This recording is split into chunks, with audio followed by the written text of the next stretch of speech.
আমার সেই গল্পটা এখনো শেষ হয়নি। শোনো, পাহাড়টা আগেই বলেছি ভালোবেসেছিল মেঘকে। আর মেঘ কিভাবে শুকনো খটখটে পাহাড়টাকে বানিয়েছিল ২৬ বছরের ছোকরা, সে তো আগেই শুনেছ। সেদিন ছিল পাহাড়টার জন্মদিন। পাহাড় মেঘকে বললে, আজ তুমি লাল শাড়ি পরে আসবে। মেঘ পাহাড়কে বললে, আজ তোমাকে স্নান করিয়ে দেব চন্দন জলে। ভালোবাসলে নারীরা হয়ে যায় নরম নদী, পুরুষেরা জ্বলন্ত কাঠ।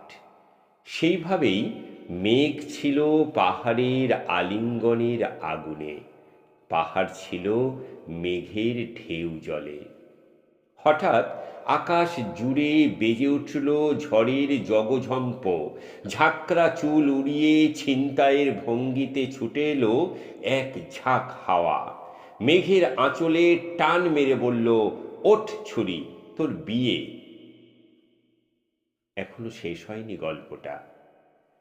বজ্রের সঙ্গে মেঘের বিয়েটা হয়ে গেল ঠিকই, কিন্তু পাহাড়কে সে কোনো দিন ভুলতে পারল না।